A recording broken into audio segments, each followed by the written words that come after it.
For more latest videos and updates, please subscribe our channel and hit the bell icon.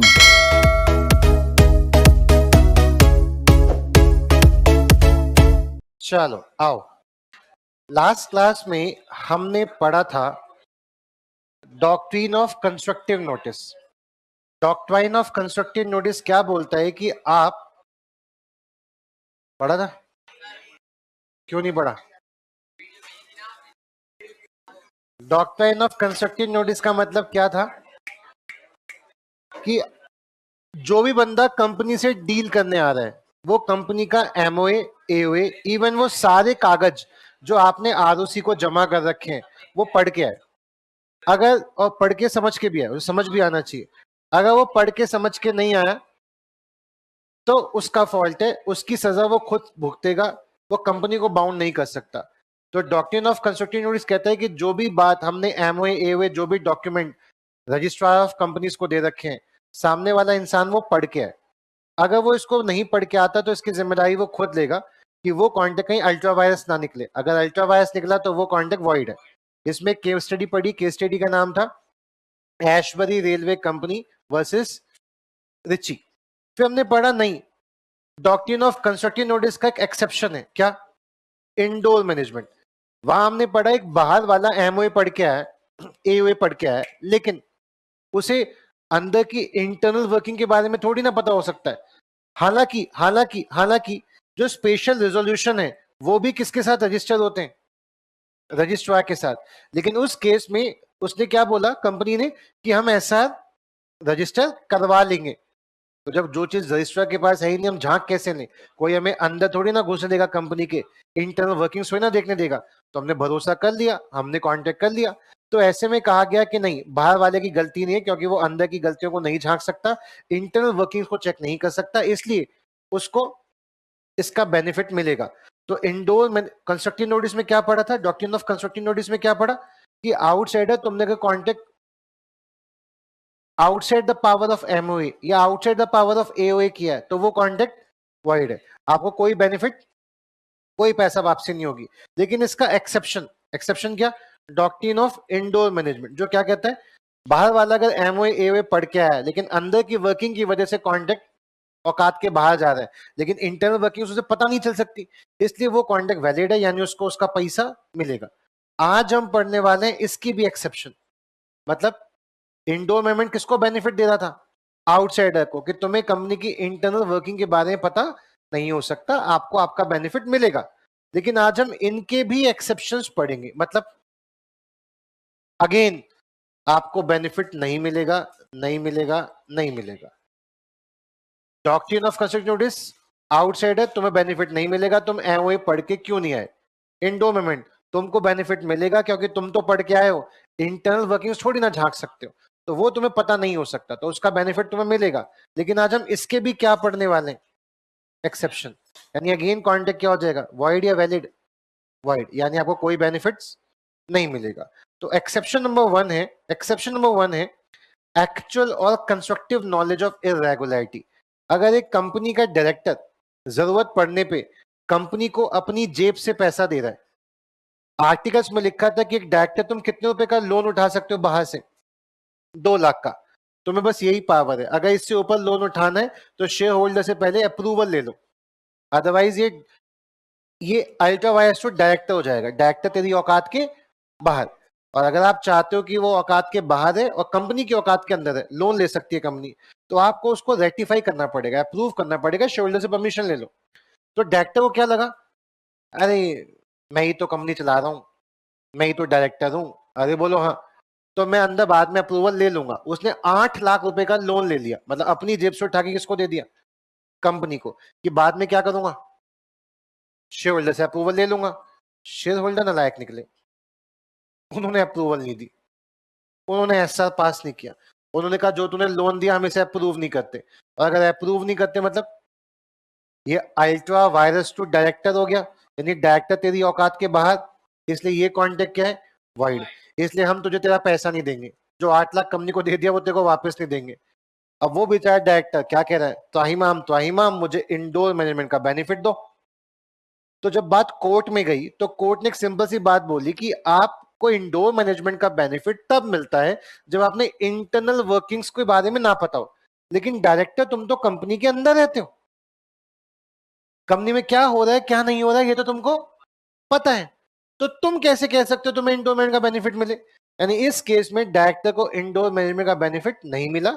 उसने जो contact किया वो ultra vires to director था, hence वो contact void था, इसलिए वो कंपनी से पैसे रिसीव नहीं कर पाया। क्योंकि तुझे तो एक्चुअली में देखो तो कंस्ट्रक्टिवली ये बात पता थी कि तू ऐसा कोई कांटेक्ट कर नहीं सकता। तुझे तो पहले क्या पास करवाना चाहिए था? एसआर, फिर कंपनी को लोन देना चाहिए था। तूने बिना एसआर पास कराए कंपनी को लोन दे दिया, औकात के बाहर काम कर लिया, beyond the power of director काम कर लिया, इसलिए ये कॉन्ट्रैक्ट वॉइड है।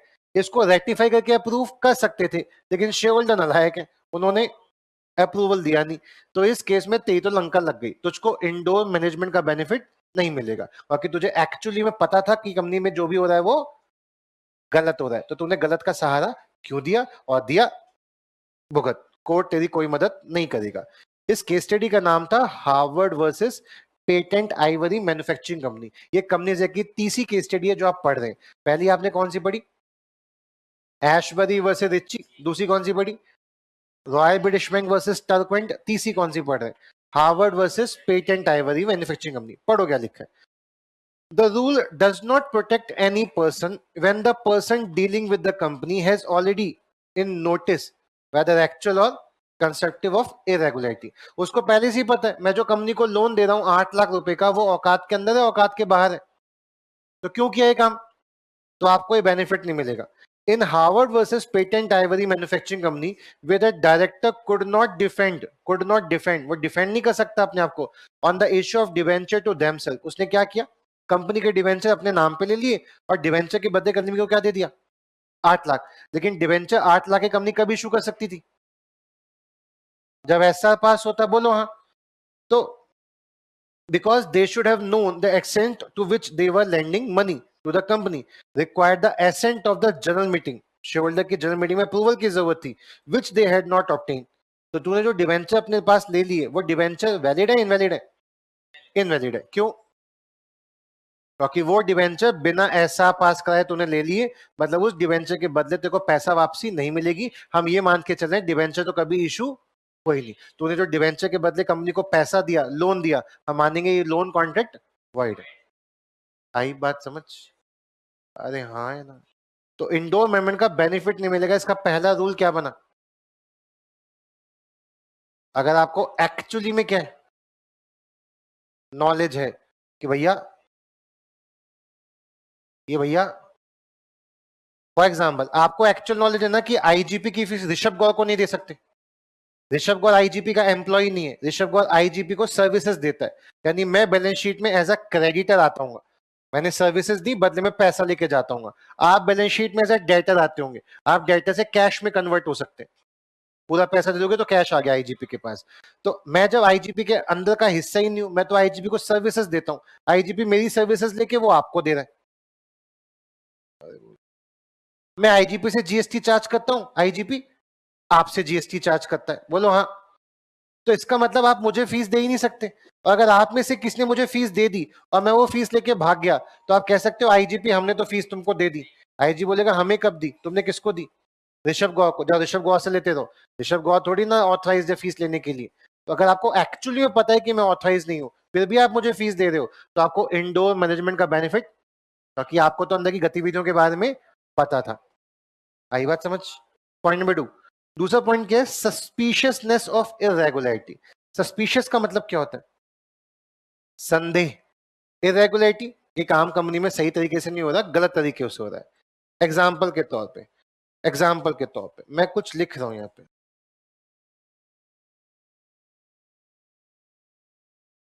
ये मैंने एक चेक बनाया, समझ जाना हैंड राइटिंग।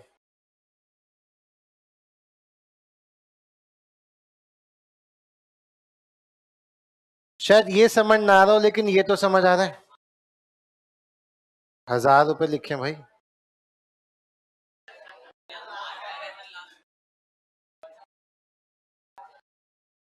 मैंने थोड़ी छेड़खानी की और मैंने इसके आगे एफ लगा दिया और इसको ऐसे कर दिया। क्या 1000 का 4000 कर दिया मैंने? चलो इसको भी कर देते हैं। आपको कौन सा चेक, चेक नंबर ए या चेक नंबर बी, आपको कौन सा चेक लग रहा है कि छेड़खानी हुई है? अरे तुम्हारे सामने तो कर ही रहा था, लेकिन अगर आपके सामने ये वाला चेक आता, क्या आप इसको 4000 ही मान लेते, जबकि 1 का 4 किया है? कर दिया ना? अबे लोग क्या एन और ई बड़े ही औसम तरीके से बना सकते हैं, जो एन और ई यू और आर लग जाए? अरे हाँ, लेकिन यहां आपको इश्यू आ रहा है कि शुरुआत के 2 वर्ड कैपिटल है और फिर लास्ट के 2 वर्ड स्मॉल लेटर्स में, तो यहां आपको एक एक संदेह होना चाहिए। ऐसे कैसे? यहां संदेह नहीं हो रहा क्योंकि ओ मैंने छोटा लिखा था, उसके आगे आपने कैपिटल एफ लिख के उसे 1 का क्या कर दिया, 4। तो यहां गलती पता लग नहीं रही, बट यहां साफ दिख रहा है। तो बैंक कौन सा चेक पेमेंट करने से मना कर देगा? क्यों? उसे साफ दिख रहा है, इसमें छेड़खानी की है। शायद जिसने चेक इशू किया होगा उसने 1000 लिखा होगा, इस लायक ने 1000 को क्या कर दिया। इसलिए पेरेंट्स जो भी ढंग से चेक बनाता होगा वो क्या करता होगा। आपका चेक कैसा होता है? चेक पे लिखा होता है ना पे, और फिर पूरी लाइन खाली होती है। तो समझदार लोग क्या करते हैं, नाम लिखते हैं और बाद में फिर ऐसे सा कर देते हैं, मतलब ताकि कोई और कुछ अमाउंट ना लिख सके। और लिखा होता है अमाउंट, नीचे अमाउंट लिखना होता है, तो वहां पे आप समथिंग के बाद ओनली लिख देते हो, 1 करोड़ ओनली। क्योंकि ओनली नहीं लिखोगे तो क्या होगा, 1 करोड़ 99 लाख लिख देगा कोई। तो 1 करोड़ के बाद ओनली क्यों लिखते हो? ताकि कोई आगे 99 लाख लिख के 1 करोड़ 99 लाख का चेक ना ले ले। तो ओनली लिखने से क्या हो गया, सेफ हो गए आप। बोलो हाँ, किसके आगे कोई कुछ लिख नहीं पाएगा। तो तो तो तो ऐसी एक एग्जांपल शेयर कर रहा हूं आपको, सस्पिशियसनेस ऑफ इरेगुलरिटी के राइडिंग में। तो आप यहाँ पे देखते हैं, तो कभी कभी आप निवास सर को देखा होगा, टेक्निकल टीम, या विकास सर को या विपिन सर को, ये टेक्निकल टीम के लोग हैं। ये काम देखते हैं कि इंटरनेट नेटवर्क क्लास रिकॉर्डिंग सब परफेक्ट हो रहा है कि नहीं हो रहा, ठीक है। तो ये आके आपसे फीस मांग रहे हैं, क्या आप उनको फीस दे दोगे? सर आपके डिपार्टमेंट टेक्निकल का है, आप कैसे फीस ले सकते हो? तो आपको पता है ना कि फीस कौन लेगा, ये किसका डिपार्टमेंट नहीं है, क्योंकि आपको संदेह हुआ, आप कैसे ले सकते हो फीस? लेकिन अगर निवास से बोले आज पूनम मैम नहीं आई है, पूनम मैम वो जो आईजीपी लक्ष्मी नगर से फीस ले सकती है, तो आज पूनम मैडम नहीं आई, एक बार फोन कर लो, पूनम मैम निवास से फीस मांग रहे हैं, इनको फीस दे दूं? हाँ बेटा दे दो, मैंने इनको ऑथराइज किया, मैंने असाइन कर दिया अपना काम। क्या कर दिया? अब जब आप ये बात सुन लोगे तो आप क्या करोगे, आप दे दोगे? अरे बोलो हाँ। अब आपने गलत किया नहीं किया, आपको आईजीपी की रसीद मिल गई। अब आपने जो आईजीपी को पैसा दिया वो सही दिया गलत दिया? अब कल निवास से वो पैसा लेके भाग गए, क्या कल आईजीपी कह सकता है हमें तो पैसे नहीं मिले, हम तो नहीं करेंगे कांटेक्ट? क्यों नहीं कह सकता? आईजीपी बोलेगा मेरा एम्प्लॉय भाग गया, मुझे तो पता नहीं। तो हम क्या बोलेंगे, भाई साहब जो रसीद मिली है जीएसटी नंबर वाली मिली है, ये रसीद वैलिड है, पैसा किसको देना था? पूनम से बात हो गई फोन पे, उन्होंने खुद कहा निवास सर को दे दो, असाइन कर दिया, पावर नहीं दे दी, तो अब मेरी कोई गलती नहीं। अब तुम्हारा इंटरनल वर्किंग क्या है वो मैं नहीं जानता, निवास से छोड़ के भागे, एम्प्लॉय को तुमने निकाला, क्या किया मुझे फर्क नहीं पड़ता। मेरे को जो रसीद मिली वो कैसी है, जेन्युइन रसीद है, वो रसीद कैसी है, वैलिड। तो भैया मैं तो आईजीपी को फीस दे चुका हूं, अब तो मैं कोचिंग लेने का हक रखता हूं, क्योंकि आपने संदेह खत्म कर लिया था। लेकिन आप में से कोई बच्चा, निवास सर ने फीस मांगी दे दी बिना कोई पूछताछ के, निवास सर से कोई रसीद भी नहीं लिया आपने, और निवास सर पैसा लेके भाग गए, क्या आप नेक्स्ट डे आईजीपी से कह सकते हो मैंने फीस दी है, मैं तो कोचिंग लूंगा, मेरा हक है? क्यों?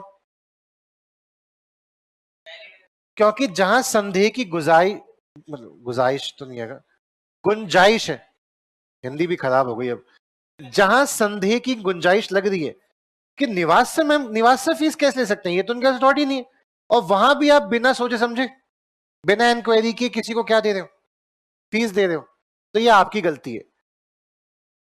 आपको संदेह होने पर क्वेश्चन करना चाहिए था, इस वजह से आपको शायद आईजीपी से कोचिंग ना मिले, क्योंकि आपने आईजीपी को तो पैसे, ऐसे ही कोई हालात हुए थे आनंद बिहारी लाल वर्सेस दिनशॉ एंड कंपनी में। यह हुआ क्या था, मैं इस बात को थोड़ा मसाला लगा के बताऊंगा, बट कहानी का जो जजमेंट है उसका आपको एक फील मिल जाएगा। डेली बेसिस पे आईजीबी में काफी सारा कैश भी आता होगा। वो कैश किसके पास रहता होगा? पूनम के पास। 2014 से तो मैं पढ़ा रहा हूँ आईजीबी में, 2013 से मैं पूनम को भी देख रहा हूँ कि वो यहाँ पे संभाल रही है, तो 2013 से 2023 आ गया, 10 साल पुराना एम्प्लॉय जब भी बैंक में जाता होगा तो पैसे जमा करने कौन जा रहा है? पूनम जा रही है। हाँ, अरे हाँ हाँ, तो मैं बात कर रहा हूँ 1872 की, आज के जमाने का बैंक की बात नहीं कर रहा मैं। ये जो केस स्टडी कब की है? पुराने जमाने की। ठीक है, उस जमाने में बैंक की प्रक्रियाएं क्या कुछ सिंपल या इजी हो सकती थी? आज बैंक इतना खतरनाक क्यों हो गया? क्योंकि इतने लोगों ने फ्रॉड किया, विजय माल्या लोन लेके भाग गया, इसलिए बैंक थोड़ा आज के टाइम पे अगर मैं अपने ही बैंक में जाके मैं बैंक से बोलूं मेरे को 80,000 रुपए कैश दे दो, कहता है तो 50,000 से ऊपर है, अपना आधार कार्ड लाओ। मैंने कहा आधार कार्ड मेरे पास है नहीं, फोन में देख लो। कह नहीं, इसका प्रिंट आउट लेके आओ तब पैसा देंगे। मतलब मेरा ही अकाउंट से मुझे ही पैसा निकालने के लिए क्या पूछता है बैंक आज के टाइम पे? मैंने कहा मैं ही तो, कहना हमारा कुछ नहीं पता, क्या पता तुम बाद में अपना मुंह निकाल लो, ऐसा मूवीज में दिखाया था, क्या पता तुमने स्किन लगा रहा, क्यों? मैंने कहा तो आधार भी तो चुरा के ला सकता हूँ। कह रहा हमारी गाइडलाइंस है कि भैया जब तक आधार कार्ड नहीं होगा तब तक 50,000 रुपए कैश उसको मत देना। जनरली बैंक ऐसा बोल के आपका दिन खराब करता है, आप फिर घर जाते हैं, फिर फोटो स्टेट करा के लाते हैं और फिर पैसा मिलता है। और अगर इसमें थोड़ा भी डिले हो गया, 2 बज गए 3 बज गए तो बैंक में पैसा नहीं देता। तो आपको अगर इस चीज से बचना है तो आपको एक रूल बता रहा हूं, क्योंकि आपका बैंक अकाउंट है तो आपने अपने अकाउंट में अपना फोन नंबर लिंक करवा रखा होगा। तो आप बैंक से ये बोलो आधार नहीं ला रहा, मैं ला भी नहीं रहा, तू मेरे फोन पे जो मेरा नंबर लिंक्ड है अकाउंट से, उस नंबर पे अभी ओटीपी भेज, मैं शेयर कर रहा हूँ वो ओटीपी। अगर वो ओटीपी सही निकला मतलब मैं ही वो बंदा हूं, हो गया अप्रूवल। तो आपको पता होने चाहिए अपने ऑल्टरनेट अधिकार। बैंक वाला तो बोल के क्या भेज देगा? आधार कार्ड। उसको तो अपना काम कम करना है, उसको अपना बर्डन कम करना है, उसको एंट्री रिकॉर्ड करनी पड़ेगी। तो आप घर मत जाओ, क्या बोलो उसे, मेरा नंबर जो लिंक होगा उस पर ओटीपी भेजो, ये रहा ओटीपी मेरा। फोन तो इंसान लेके ही जाता है आज के जमाने में। अभी आप फोन तो लेके जाते ही जाते हो, फोन ज्यादा इंपॉर्टेंट है। शायद आप पर्स भूल जाओ, लेकिन और फोन है मतलब कुछ भी खरीद लेंगे, क्योंकि पेटीएम गूगल पे तो हो ही जाता है। ठीक है, तो फोन आप लेके गए तो ओटीपी तो शेयर कर ही दोगे, बोलो हाँ। ऐसे आधार फोन में भी था, बट उसको आधार की क्या चाहिए थी? Print out. प्रिंट आउट कहां कराएंगे भाई? तो आप ओटीपी बता के अपना काम निकाल सकते हो। अब वो आपको 80,000 रुपए दे सकता है, उसको पहचान हो गई कि आप ही लीगल बंदे हो। तो आज के टाइम में तो बैंक इतना स्ट्रिक्ट है। मैं उस जमाने की बात कर रहा हूं जब बैंक इतना स्ट्रिक्ट। तो अगर 10 सालों से पूनम मैम ही पैसा जमा करा रही है, या आईजीपी प्राइवेट लिमिटेड का चेक आईजीपी खाते में डाल दो, आईजीपी प्राइवेट लिमिटेड का चेक आईजीपी खाते में डाल दो, डेली बेसिस पे क्या कर रही है पूनम मैम? चेक और कैश लेके बैंक जाती है और पैसा किसके खाते में डलवा देती है? एक दिन पूनम मैम का ईमानदारी डगमगा गई। उन्होंने आज सोचा आज तो बहुत पैसा है, उन्होंने कैशियर से क्या बोला, एक्चुअली इतना ज्यादा कैश ना आईजीपी डलवाना नहीं चाह रहा कैशियर साहब, तो आप क्या करो, ये जो चेक है आईजीपी प्राइवेट लिमिटेड के नाम से, इसको पूनम मैम के खाते में डाल दो, क्योंकि पूनम मैम का बैंक अकाउंट भी उसी अकाउंट में, उसी बैंक में था। तो उस अकाउंटेंट ने क्या भरोसा सोचा, 10 साल से आ रही है ये बंदी, मतलब आईजीपी का ही, आईजीपी और ये एक ही है, लोगों को ऐसा लगता है कि आईजीपी और ये।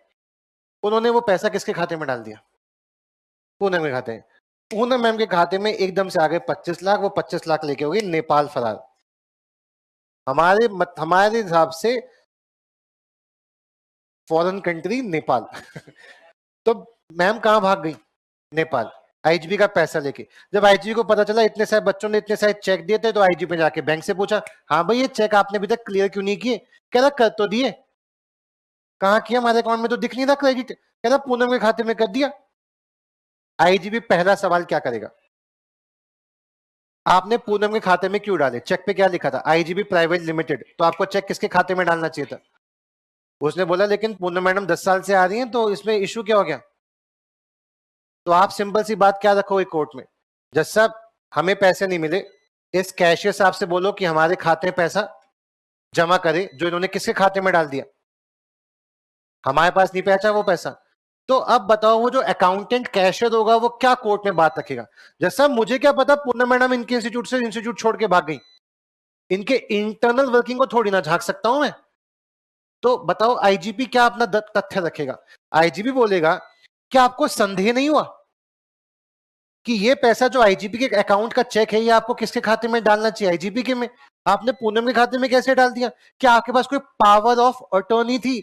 अब पावर ऑफ अटॉर्नी में याद करना इंडियन कॉन्ट्रैक्ट हमने क्या पढ़ा था, अगर मेरा कोई राइट है तो मैं राइट असाइन करता हूं किसी के ऊपर, पढ़ा था असाइनी कॉन्ट्रैक्ट कि मेरा अधिकार है, मैं अपना अधिकार पूनम मैम को देता हूं कि आप मेरा पैसा किसके खाते में डाल दो, पावर ऑफ अटॉर्नी दिखाओ।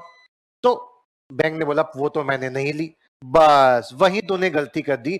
पावर ऑफ अटर्नी अगर मिसिंग है यानी मैंने अप्रूवल दी नहीं कि मेरा पैसा किसके खाते में डालो, तूने किस बेसिस पर डाला? देखो संदेह होना चाहिए था कि आईजीपी का पैसा तो आईजीपी खाते में डालेगा, तूने किस में डाल दिया? और तूने संदेह होने के बाद भी कोई चेकिंग नहीं की, तो अब तू रिस्पॉन्सिबल है। लेकिन सामने वाला क्या बोलेगा, मुझे क्या पता अंदर की इंटरनल वर्किंग के बारे में कि पूनम मैडम का ईमानदारी डगमगा गई होगी, वो आईजीपी का पैसा लेके लूट के भागना चाह रही है।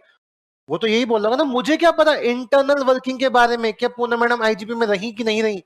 हम बोल रहे हैं ये मान लेते हैं हम बात, लेकिन तुझे भी तो अपनी साइड से 100% एश्योर होना चाहिए था। तेरी जो जिम्मेदारी बनती है पावर ऑफ अटर्नी चेक करना, असाइनमेंट कॉन्ट्रैक्ट देखना, वो तेरे पास है नहीं। तो बिना इस सब चीजों के तूने पैसा कैसे ट्रांसफर कर दिया? तू कर नहीं सकता। तो कोर्ट ने भी बोला हाँ सही कहा आईजीपी, चलो अकाउंटेंट आईजीपी का पैसा आईजीपी को ट्रांसफर करो। किसकी लंका लग गई?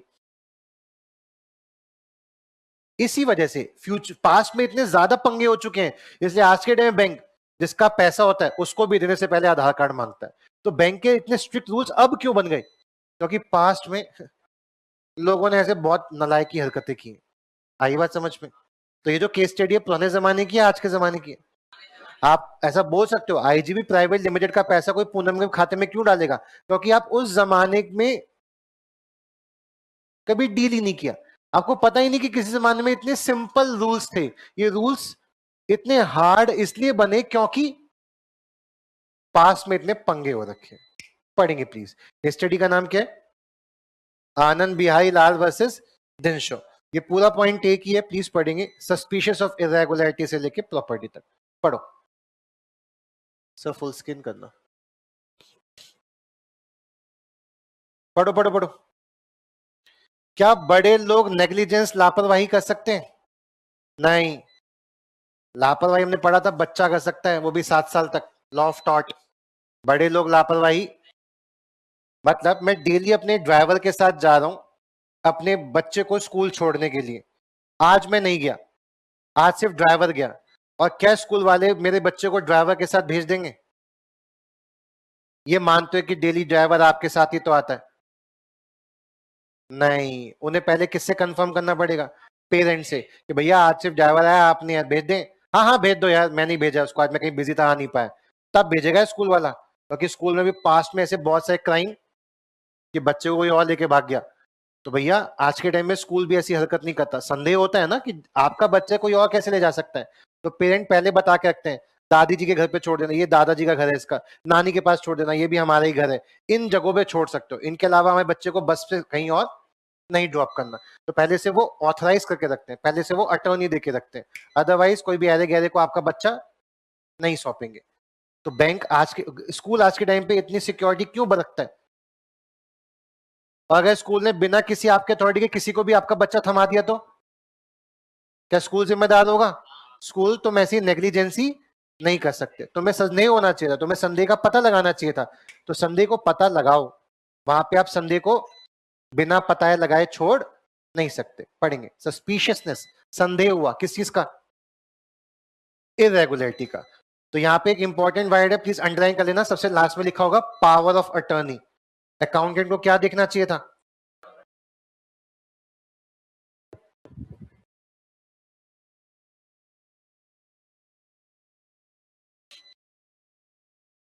अंडरलाइन कर लेना, ये वर्ड बड़ा इंपॉर्टेंट है। पावर ऑफ अटर्नी मतलब क्या होता है? असाइनमेंट कॉन्ट्रैक्ट, कि एक इंसान ने अपना जो अधिकार है वो किसी को क्या कर दिया? असाइन कर दिया, ट्रांसफर कर दिया। हाँ हाँ हाँ, हो, हाँ हाँ हाँ। तो आप निवास सर को पैसा कब दोगे? जब आप पूनम मैडम से श्योर कर लोगे कि पूनम मैम पैसा लेने के लिए तो आप असाइन हो, वेबसाइट और एओए में तो आपका नाम लिखा है फीस लेने के लिए, ये निवास से क्यों मांग रहे हैं, तो आप निवास से को कब दोगे, जब तहकीकात कर लोगे। अगर बिना तहकीकात के आपने निवास से को दे दिया पैसा तो मांग सकते हो पैसा वापस, क्यों? क्योंकि आपके हिसाब से तो आईजीपी को पैसा मिला ही नहीं, क्योंकि आप किसको गहरे को देंगे हमें नहीं पता। ठीक है, अरे बोलो हाँ। चलो फिर एक अच्छा सा क्वेश्चन करते हैं पास्ट ईयर पेपर से, नवंबर 2022।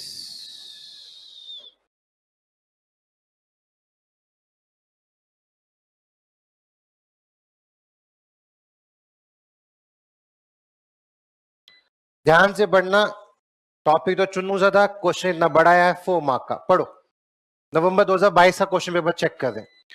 मिस्टर आर कौन है, मैन्युफैक्चरर ऑफ टॉयज है, अप्रोच करते हैं एमएनओ प्राइवेट लिमिटेड मतलब एक कंपनी को, और क्या कहता है कि क्या तो मुझे रॉ मटेरियल सप्लाई करेगा 1,50,000 का, ठीक है कर दूंगा। R was offered a credit period of 1 month, ठीक है 1,50,000 कब तक लौटा दियो, पैसा ले, सामान ले दे, सामान का पैसा 1 महीने में दे देना।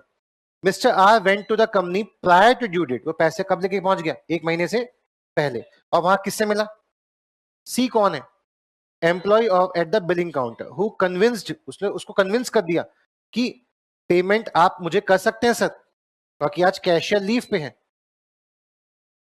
मेरे को दे दो सर, मैं बैठा तो हूँ कैशियर जगह पे, दे दो मुझे पैसा। आज जो मेन कैशियर है वो आज पूना मैडम छुट्टी पे, निवास से पैसा लेने आ गए। Mister R paid the money and was issued a signed and sealed received by mister C, मतलब अगर निवास को आप पैसा दे रहे हो और निवास से कैसी रसीद मिल रही है, असली या नकली, वो आईजी, उस पर भी आईजीपी का जीएसटी नंबर लिखा हुआ है, वो रसीद एक जेन्युइन रसीद है, ठीक है। After the lapse of due date, जब 1 महीना खत्म हुआ तो मिस्टर आर के पास एक नोटिस पहुंचा, भाई साहब पैसा कब दे रहे हो, 1,50,000। आर की तो लंका लग गई होगी, मैं तो दे चुका हूं 1.5 लाख रुपए, फिर से नोटिस क्यों भेजो। तो आर ने इन्फॉर्म किया कंपनी को कि वो तो ऑलरेडी दे चुका है, और उसने ट्रस्ट किया मिस्टर सी पे जिसने पैसा मांगा, और उसके पास रसीद भी है। कंपनी ने केस फाइल कर दिया अगेंस्ट आर कि भैया आपने पैसा नहीं दिया है, प्लीज पैसा दे दो। आप फेट बताइए, आप भविष्य बताइए किसका, इस सूट का, इस केस का, और बताइए क्या लाइबिलिटी है आर की towards company on current date कि उसको पैसा देना पड़ेगा इस पर कंपनी एक्ट 2013। क्यों नहीं देना पड़ेगा, रसीद जेन्युइन है, जो संदेह था वो संदेह उसने खत्म कर लिया था। अब मुझे आंसर दो, क्या आपके आंसर में कोई डिफरेंस आएगा अगर रसीद under the common seal but not issued by mister C after receiving notice, मतलब जो रसीद है उस पर कंपनी का जीएसटी नंबर नहीं है, जो कंपनी का रसीद है उस पर कंपनी की सील नहीं है, अब क्या वो पैसा देने के लिए बाध्य है, यानी निवास को आपने पैसे दे दिया बदले में कोई रसीद भी नहीं ली, अब आपकी गलती है ना। एज अ जागरूक नागरिक आपको बदले में क्या लेनी चाहिए, रसीद। बिना रसीद लिए निवास को पैसा दोगे तो आईजीपी को पैसा दिया ऐसा माना नहीं जाएगा, तो जब भी दो तो बदले में क्या लो, रसीद पे क्या चेक कर लो कि वो टैक्स इनवॉइस है या नहीं। हाँ, अरे हाँ, क्वेश्चन का आंसर चेक करेंगे, क्या है क्वेश्चन का आंसर, ये रहा। पहले का आंसर क्या है, आर इज नॉट लायबल, बाकी आर पे कौन सा रूल लग रहा है, रॉयल ब्रिटिश बैंक, एक इंसान अंदर की इंटरनल वर्किंग को जान। लेकिन दूसरा क्या है, एक्सेप्शन डॉक्टर ऑफ एंडोमेंट की, कि भाई आपको संदेह होना चाहिए था, आपने पूछा क्यों नहीं, इसका मतलब मिस्टर आर की क्या है, अपनी साइड से क्या किया इन्होंने, नेग्लिजेंस। रसीद चेक कर लेनी चाहिए थी, नहीं चेक की तो भैया आपको नेसेसरी इंक्वायरी कर लेनी चाहिए थी, और ये नेसेसरी इंक्वायरी हमने कहां पढ़ा है, point number 2 suspicious of irregularity. तो इस केस में क्या होगा, अरे क्या होगा, उसको मिस्टर आर लायबल है, उसको पैसा देना पड़ेगा। आई बात समझ, अरे हाँ। तो आईसी ने दोनों क्वेश्चन पूछ लिए, पहला क्वेश्चन किससे पूछा, इंडोर मैनेजमेंट से, और दूसरा क्वेश्चन किससे पूछा, चलो नेक्स्ट, अगला क्या है? फोर्जरी। फोर्जरी का मतलब क्या होता है? फोर्जरी मतलब जालसाजी, मतलब झूठा, ठीक है। तो अगर फोर्जरी का केस लगता है, अगर जालसाजी का, झूठ का केस लगता है, तो उस केस में आपको इंडोर मैनेजमेंट का बेनिफिट नहीं मिलेगा। Sir example, example, example, example समझते हैं। आईजीपी के एओए में लिखा हुआ है, क्या लिखा हुआ है कि अगर आप आईजीपी को पेमेंट करते हैं स्टूडेंट, तो प्लीज आप आईजीपी का टैक्स इनवॉइस देख लेना। आईजीपी का जीएसटी नंबर ही है, अगर टैक्स इनवॉइस में जीएसटी नंबर लिखा है तो वो बिल वैलिड है। ऐसे किसी कागज पे पैसा मत ले लेना, वैलिड बिल देखना। दूसरा, अगर आईजीपी अपना टैक्स इनवॉइस नहीं देता और आप आईजीपी को कुछ पैसा दे रहे हैं और आईजीपी के पास सपोज टैक्स इनवॉइस उस समय नहीं है, आपने एज एडवांस दे दिया, लोन दे दिया, तो प्लीज आप आईजीपी से कागज पे लिखवा के ले लेना, और उस कागज पे 2 डायरेक्टर्स के सिग्नेचर होने चाहिए प्लस एक कैशियर के सिग्नेचर होने चाहिए। ऐसा एओए में लिखा हुआ है, 2 डायरेक्टर या कैशियर, ठीक है।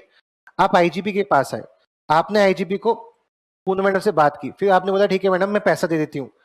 पैसा तो मैं दे दूंगी आपको मैडम, लेकिन रसीद तो दो। तो मैडम कह रही है रसीद तो बेटा आज खत्म हो गई, कल में आएगी, मैं आपको कल दे दूं रसीद। लेकिन आपने तो एमओए पढ़ रखा है, आप कह रहे हो मैडम नहीं नहीं नहीं नहीं नहीं, रसीद नहीं दोगी मतलब फिर तो पंगा हो जाएगा, रसीद तो मुझे लेनी चाहिए क्योंकि मेरा कॉन्शियसनेस कह रहा है कि आप चोरी करेंगी। तो मैडम ने कहा नहीं नहीं मैं कहाँ चोरी करूंगी, नहीं मैडम मेरे को तो अब सस्पिशियस हो रहा है, संदेह हो रहा है मुझे कि आप पैसा लौटाओगे कि नहीं लौटाओगे। तो इस वजह से अगर सस्पिशियसनेस वाली बातें आ रही हैं तो मैडम फिर आप ऐसा करो कि एक कागज पे लिख के दे दो, अपने साइन कर दो और 2 आईजीपी के डायरेक्टर के साइन करवा लो, आशीष काला सर, नीतू काला मैडम के सिग्नेचर करवा लो। मैडम कहती है ये ठीक है। तो मैडम ने आपसे बोला, पूनम मैम ने आपसे बोला रुक जाओ मैं अंदर साइन करवा के आ रही हूँ। अब आप पूनम मैम के साथ आशीष काला सर के ऑफिस रूम में तो नहीं घुस सकते ना, आपको बाहर बैठा दिया, अंदर क्या हो रहा है आपको नहीं पता। अंदर आशीष काला सर थे ही नहीं, पूनम मैडम गई और आशीष काला सर के झूठे सिग्नेचर कर दिए। फिर पूनम मैडम नीतू काला मैडम के ऑफिस में गई, वहां भी झूठे सिग्नेचर कर दिए, अपने तो कर ही दिए। आपको एक कागज मिल गया, आपको एक कागज देख के बड़ी खुशी हो रही है कि भाई मेरे को तो पेमेंट हुई थी और देखो बिल विल सब चेंज हुए। फिर जिस दिन आप कोचिंग लेने के लिए आए उस दिन क्या हुआ, तिवारी सर ने आपको साइड कर दिया, बाहर हो जाओ, फिर रसीद का है, पैसे नहीं दिया आपने, बाहर हो जाओ, पहले कोचिंग की फीस दो। आपने कहा ये रही रसीद, तुम पागल समझाए क्या, मेरे माथे पे क्या लिखा है, पागल है, बाहर जाओ। अरे ये जेन्युइन रसीद है, जेन्युइन रसीद। भाई साहब ये आशीष काला सर के सिग्नेचर ही नहीं है, झूठे सिग्नेचर हैं, सॉरी आपने एचबी को फीस नहीं दी। अब ऐसे केस में आप क्या बोल लोगे, आईजीबी को तो कोचिंग देनी पड़ेगी, क्यों देनी पड़ेगी, क्योंकि मैंने आईजीबी को फीस दी है, बदले में रसीद है, ये प्रूफ। लेकिन कोर्ट में आईजीपी के वकील ने क्या प्रूफ किया, जज साहब आपने इंडियन कॉन्ट्रैक्ट एक्ट का सेक्शन 13 तो पढ़ा ही होगा ना, कि कंसेंट का होना बहुत जरूरी है। यहाँ पे आशीष काला सर के सिग्नेचर ही नहीं है, विटनेस, हाँ जी सर फॉरेंसिक साइंस एक्सपर्ट है, ये आपको बताएगा कि बकायदा ये आशीष सर के सिग्नेचर है या नहीं है। नहीं सर यहाँ इनके सिग्नेचर नहीं है, मतलब इसका मतलब सर ये जो सिग्नेचर है ये फौज है, किसने चोरी की है, किसने जाली की है, ये असली सिग्नेचर नहीं है। किस आशीष सर को तो ये पता ही नहीं कि उनके सिग्नेचर है। And if as per section 13 of Indian contract act, if there is a absence of consent, अगर उनका कॉन्ट्रैक्ट में सिग्नेचर ही नहीं है, मतलब आशीष काला सर के साथ तो ये कॉन्ट्रैक्ट कभी हुआ ही नहीं, यानी उस डायरेक्टर को तो इस बात में कभी पता ही नहीं चला। अब स्टूडेंट क्या बोलेगा, मुझे क्या पता अंदर कौन साइन कर रहा है कौन साइन नहीं कर रहा, किसके सिग्नेचर कैसे हैं, मुझे कैसे पता होगा। तो कोर्ट ने बोला sir as per section 13 if there is a absence of consent, अगर कंसेंट ही नहीं है तो कॉन्ट्रैक्ट कैसे होगा। इसलिए सही कह रहे हो आईजीपी, आपको बच्चे को कोचिंग देने की जरूरत नहीं है। डिट्टो यही कहानी रूबन वर्सेस ग्रेट फिंगर के स्टडी में हुई थी। यहाँ पे क्या हुआ था कि एक सेक्रेटरी को खुद के और 2 डायरेक्टर के सिग्नेचर करवाने थे, लेकिन उसने 2 डायरेक्टर के सिग्नेचर खुद ही कर दिए और लोन ले लिया और लोन का पैसा लेकर नेपाल भाग गए। बाद में कस्टमर आया, कह रहा मेरे को लोन का पैसा दो, कंपनी कह रही हमें पैसा कब मिला। क्वासी कॉन्ट्रैक्ट भी देखा जाए तो आपको पैसा देने के लिए तब बाउंड करते हैं ना जब आपने किसी का कुछ बेनिफिट लिया हो, लेकिन आईजीपी तक तो वो पैसा पहुंचा ही नहीं। जैसा ये तो हम भी कह रहे हैं कि पूनम मैडम को ढूंढो, जब वो मिल जाएंगे तो पैसा आप ले लेना, लेकिन जब हमने फायदा ही नहीं कमाया, जब हमने कस्टमर को लूटा ही नहीं, जब हमारा कागज पे मेरा ही सिग्नेचर नहीं, जब मुझे पैसा मिला ही नहीं, तो मैं पैसे किस बात के दूं। तो कोर्ट ने एक सिंपल सी बात बोली, हाँ सही कह रहे हो, इंडोर मैनेजमेंट का बेनिफिट इरेगुलरिटीज के लिए मिलता है, ये बिल्कुल भी अप्लाई नहीं होगा फोर्जरी केस में। यानी अगर फोर्जरी हुई है, किसी के सिग्नेचर चोरी करके किए गए हैं, तो वहां पे एब्सेंस ऑफ कंसेंट है, उस बंदे का सिग्नेचर ही नहीं है, सिग्नेचर नहीं है तो कॉन्ट्रैक्ट कैसे हुआ, और कॉन्ट्रैक्ट नहीं है तो कॉन्ट्रैक्ट का ब्रीच कैसे हुआ, और कॉन्ट्रैक्ट का ब्रीच नहीं है तो डैमेजेस किस बात के। सॉरी, इंडोर मेमो का कोई बेनिफिट नहीं मिलेगा, आप टाटा बाय बाय करो। प्लीज पढ़ रहे हैं फोर्जरी। जैसे वहां पे टीचर ऐसी कुकर्म करता नहीं है, लेकिन लोग कंपनी खोल के क्या ऐसे कांड कर सकते हैं? इसलिए कंपनियों के ऊपर स्ट्रिक्ट लॉज है। तो साफ साफ कह दिया 3 केसेस में आपको इंडोर मेमो का बेनिफिट नहीं मिलेगा। पहला केस, अगर आप एक्चुअली पता है आपको गलती हो रही है। दूसरा, संदेह हुआ फिर भी आपने पूछताछ नहीं की। एंड तीसरा, जहां पे एब्सेंस ऑफ कंसेंट है, जहां साइन ही नहीं हुए, वहां कैसे ले लोगे आप? आई बात समझ? प्लीज पढ़ेंगे फोर्जरी। फोर्जरी बेटा, वकीलों को शातिर होना पड़ता है अपने क्लाइंट को बचाने के लिए। तो वकील कई सारे लॉ पढ़ के एक एक्स्ट्रा सेक्शन ढूंढता है जिससे वो अपने क्लाइंट को बचा सके। तो क्या वकील ने बहुत ही ऑसम गेम प्लान खेला? सेक्शन 13, बोलो हाँ। Good morning sir. अरे क्या तुम्हारे दिमाग में आया था ये कॉन्सेप्ट? क्यों? क्योंकि तुमने जिंदगी में भी 2 ही लॉ पढ़े मुश्किल से, कंपनी से थोड़ा सा, और दूसरा कौन सा?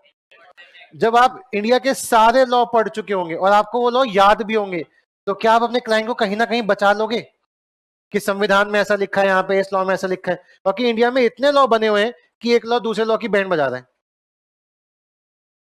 आई बात समझ? क्या समझ आया? इतने लॉ बने हुए हैं कि एक लॉ दूसरे लॉ से क्या कर रहा है, कहीं ना कहीं कॉन्ट्रडिक्ट। आपको वही लॉ उठा के बस अपने क्लाइंट को बचाना। मेरा मेरा जो क्लाइंट है वो ड्रंक एंड ड्राइव में फंसा है या हिट एंड रन में फंसा है, ये आप देखोगे कि क्लाइंट को बचाना कैसे। अगर वो हिट करके मार के चला गया तो आपको कोर्ट में क्या क्या प्रूफ देना है कि भाई नहीं, डरना ही तो नहीं है। अगर आपने किसी को हिट किया है तो क्या करो? तो अगर आपका क्लाइंट आपको फोन करता है, भाई मैंने किसी को गाड़ी से ठोक दिया, कहां है तू? मैं भाग रहा हूं। भाग मत, जिसको हिट किया है उसको हॉस्पिटल लेके जा, चाहे वो मर जाए रास्ते में, उसको हॉस्पिटल लेके जा, बाद में मैं ऐसे मान लूंगा। अब वकील क्या बोलेगा बाद में? जज साहब मेरा क्लाइंट ने हिट एंड रन तो किया नहीं, दारू पी के गाड़ी चलाया था। दारू पी के गाड़ी चलाना जुर्माना लगता है, 5,000 जुर्माना देने को तैयार है। लेकिन हिट एंड रन किस बेसिस पे लगा सकते हैं? मार के भागा थोड़ी ना, मार के वहीं डटा था, उसे अपनी गलती का एहसास है, वो तो अपने लोगों को लेके अस्पताल भी लेके गया। अब मृत्यु होगी तो हम क्या कर सकते हैं? समझ रहे हो? ये वकील हैं जो अपनी बातों को, अपने क्लाइंटों को सही नॉलेज देते हैं, और कुछ गलत थोड़ी ना। लॉ ऐसे बने, हम क्या करें? हम तो लॉ के दायरों में खेल रहे हैं, ठीक है? ऐसे गेम प्लान करना है। क्या कह रहे हो? अरे मैं वही तो कह रहा हूं बेटा, देखो एक जमाने में एक लॉयर ने क्या बोला, मतलब गे पकड़े गए, लड़का लड़का पकड़े गए प्यार मोहब्बत करते हुए, कोर्ट में उनको जेल जाना है। तो उनको साहब क्या बोला होगा, जज साहब हमारे पास में किसी भी कस्टम में ऐसा होता ही नहीं है, लड़के का प्यार मोहब्बत सिर्फ लड़की के साथ ही जायज है, अपोजिट जेंडर में, सेम जेंडर में दिस इज क्रिमिनलाइजेशन। तो फिर वकील लड़ा होगा ना, जज साहब आप यूएसए के लॉ को देखिए, जज साहब जब इंडिया में कोई लॉ नहीं होता फिर हम बाकी देशों के लॉ को जानते हैं, इनको देखिए इनको देखिए। जज साहब ये तो इंसान का खुद का नेचर, वो किससे प्यार करना चाहता है किससे नहीं करना चाहता, ये तो उसको डिसाइड करने दो। आप कौन होते हो? आप एक इंसान का, उसकी फ्रीडम छीन रहे हो। वो जिससे प्यार करना चाहते हो, उससे कॉन्स्टिट्यूशन में लिखा है हर इंसान कैसे जिए उसका अधिकार है। जब ये दोनों अपनी कंसेंट दे रहे हैं 18-21 से ऊपर की एज के हैं, तो आपको क्या दिक्कत हो रही है? जब कोर्ट में आप ऐसी दलीलें रखोगे तो जैसा बोलेंगे हाँ इनको दिक्कत है, तो हमें क्या दिक्कत है, अलाउ। तो हाई कोर्ट ने बोला इमोरल, सुप्रीम कोर्ट ने बोला मोरल। अब सुप्रीम कोर्ट ने प्यार मोहब्बत अलाउ किया लेकिन शादी अलाउ नहीं की, तो अब नया केस उठा के डाल दिया, क्या हमारी शादी को भी रजिस्टर किया जाए। अभी एक लड़का एक लड़के से अगर शादी करता है तो उसकी शादी रजिस्टर्ड नहीं हो सकती, सिर्फ प्यार मोहब्बत कर सकते हैं। प्यार मोहब्बत क्रिमिनलाइज नहीं है, बट शादी नहीं कर सकते। बट अब किसका प्रोसेस उठाया? क्या कोर्ट शादी के लिए अलाउ कर देगा? अगर करेगा तो मैं आपको बता ही चुका हूं बहुत सारे केसेस में पंगे आएंगे, एडॉप्शन प्रक्रिया में, मैरिज एक्ट में, डाउरी एक्ट में, इन सभी में बहुत बड़े पंगे आएंगे। इसलिए अभी लॉ बदला नहीं है, अभी लॉ सेम ही है, यानी प्यार मोहब्बत अलाउ है, शादी अभी अलाउ नहीं है। ठीक? अरे हाँ,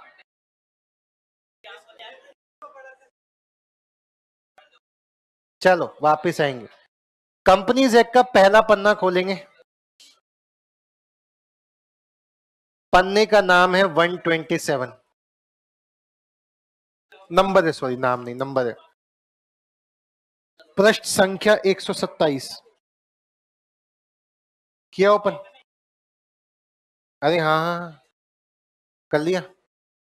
चलो, कोई आपसे पूछे कंपनी का मतलब क्या होता है, तो आप कह देना उसे सेक्शन 22 क्लॉज 20 के तहत company means a company incorporated under companies act और अंडर प्रीवियस कंपनी लॉ। वाह वाह वाह वाह, ये तो वैसे होगा निधि कंपनी। ऐसा निधि कंपनी वो कंपनी जिसको सेंट्रल गवर्नमेंट निधि कंपनी घोषित कर दे, ये भी कोई बात हुई? तो हमने प्रोफेसर हैने अंकल की थियरी पढ़ी। प्रोफेसर हैने अंकल आप क्या कहते हैं? ये कहते हैं कंपनी एक इनकॉर्पोरेटेड एसोसिएशन है, यानी कंपनी का पहला काम क्या है? रजिस्टर होना। दूसरा काम, रजिस्टर होते ही ये लॉ की नजरों में एक पर्सन बन जाएगी। लॉ की नजरों में एक पर्सन है, बट ये नेचुरल पर्सन नहीं है, ये सांस नहीं ले सकती, बट इसका खुद का पैन नंबर होगा, ये खुद से इनकम टैक्स जमा करेगी। कोई भी केस करेगा तो कंपनी के ऊपर करेगा, कंपनी के डायरेक्टर के ऊपर नहीं कर सकता। इवन कार्लिल आंटी ने कार्बोलिक कंपनी के ऊपर केस किया था, कार्बोलिक के मैनेजर के ऊपर केस नहीं किया था, क्योंकि कंपनी बनने के बाद कंपनी और उसके मेंबर अलग अलग हो जाते हैं, मतलब सेपरेट लीगल एंटिटी, उसकी सेपरेट अपने आप की खुद की एक आइडेंटिटी होगी, एंड उसका परपेचुअल सक्सेशन होगा, मतलब मेंबर मरेंगे जिएंगे, नए आएंगे पुराने जाएंगे, बट कंपनी चलती जाएगी। आपने सुना भी होगा, कभी कभी लिखा होता होगा किसी कंपनी कंपनी सिंस 1912, मतलब कंपनी तब से चल रही है। लेकिन क्या 1912 का बंदा आज जिंदा होगा? मुकेश अंबानी मरे नहीं, मरे नहीं, वो तो जिंदा है। मत बताओ भगवान। धीरू भाई अंबानी मरे, क्या मुकेश अंबानी कंपनी चला रहा है? कल अगर मुकेश अंबानी मरेगा तो उसके बच्चे हैं या कोई नया बंदा डायरेक्टर बन जाएगा? बोलो हाँ। यानी कंपनी में जो अगर एक शेयर होल्डर मरता है तो उसके मरते उसका शेयर ऑटोमेटिकली कहां जाता है? लीगल है के पास। तो शेयर होल्डर दोबारा कितने हो गए? उतने ही। पब्लिक में 7 थे, 7 हो गए, प्राइवेट में 2 थे, 2 गए, और ओपीसी में हम नॉमिनी फॉर्म भर के जाते हैं कि मेरे मत ये बन जाएगा। तो वहां भी मेंबर बना ही रहते हैं, और जब मेंबर बने हैं तो कंपनी चलती रहेगी। अरे बोलो हाँ, आर्टिफिशियल है ना, नेचुरल होता तो मरता, आर्टिफिशियल कभी मरेगा ही नहीं। एंड लास्ट, कंपनी को खुद की क्या मिलती है? कॉमन सील, एक मोहर, एक छाप। वो कॉमन सील जिस कागज पे हमने लगा दी उसका मतलब मानते हैं कि कंपनी ने साइन कर दिया, और कंपनी तो आर्टिफिशियल है ना, कंपनी खुद से तो सिग्नेचर कर ही नहीं सकती। तो कंपनी को एक कॉमन सील मिलती है, और कंपनी लायक चिराग तले अंधेरा, हाँ, कंपनी अपने एओए में क्या लिख देगी कि हमारा कॉमन सील डायरेक्टर रमेश के पास है। अगर रमेश ने उस कॉमन सील को लगा दिया कागज पे, इसका मतलब कंपनी ने साइन कर दी। और कंपनी ने कैसे कहा कि मेरे साइन है? एओए में लिख के कि मैंने अपने कॉमन सील किसको दे रखे? रमेश को। रमेश डायरेक्टर किसी कागज पे साइन कर देगा, मतलब वो कंपनी के सिग्नेचर माने जाएंगे। लेकिन कॉमन सील कॉन्सेप्ट अब खत्म हो गया। कॉमन सील कॉन्सेप्ट 2015 के बाद इंडिया में मैंडेटरी नहीं रहा, यानी 2015 के बाद जो भी कंपनी रजिस्टर्ड हो रही है उनके लिए कॉमन सील अब नहीं है। 2015 से पहले वालों के पास कॉमन सील था, तो जिनके पास अब कॉमन सील नहीं है उन कागजों पे कौन साइन करता है? सर वहां पे 2 डायरेक्टर साइन करेंगे, और कंपनी में अगर एक डायरेक्टर, एक कंपनी सेक्रेटरी है, जैसे कुछ कंपनियों में कंपनी सेक्रेटरी मैंडेटरी होता है, किसमें? जिनकी इतनी टर्नओवर इतनी कैपिटल हो, तो वहां सीएस मैंडेटरी है। तो अगर मैंडेटरी है तो फिर वहां पे सीएस साइन करेगा, और साइन कौन करेगा? लेकिन कोई छोटी कंपनी है, स्मॉल कंपनी, उसमें कंपनी सेक्रेटरी रखना मैंडेटरी नहीं है, तो 2 डायरेक्टर। वरना पहले क्या छपता था? Common seal. पहले 2006 में यूके में खत्म हुआ, और 2015 में फिर इंडिया में खत्म हुआ, क्योंकि कॉमन सील मतलब एक मोहर। और मोहर ने किसने झाड़ू ले ली, किसने किसने कमल ले लिया, किसने पंजा ले लिया, किसने लकोस्ते ले लिया, किसने पूमा ले लिया, किसने टर्टल ले लिया, यानी सारे के सारे जो डिजाइन थे वो क्या हो गए? कंपनियां इतनी खुली, डिजाइन खत्म हो गए। तो कॉमन सील कॉन्सेप्ट क्या हो गया? खत्म। अब किस कागज पे कौन साइन कर देगा तो माना जाएगा कंपनी ने साइन कर दिया? 2 डायरेक्टर, और सीएस है तो ये था कॉमन सील। जल्दी से पढ़ेंगे कॉमन सील। फीचर नंबर 1, आप कोई भी फीचर इतना पढ़ेंगे कि आप एटलीस्ट उसको 2 मार्क के हिसाब से लिख के आ सके, क्योंकि क्वेश्चन यही आएगा। कंपनी के बहुत सारे फीचर होते हैं, जैसे कॉमन सील, जैसे perpetual succession. Please briefly elaborate. तो हेडिंग दे दी, और क्या लिखना है आपको? उसके अंदर की थियोरी प्लीज पढ़ेंगे। पहला पॉइंट क्या है? Common seal.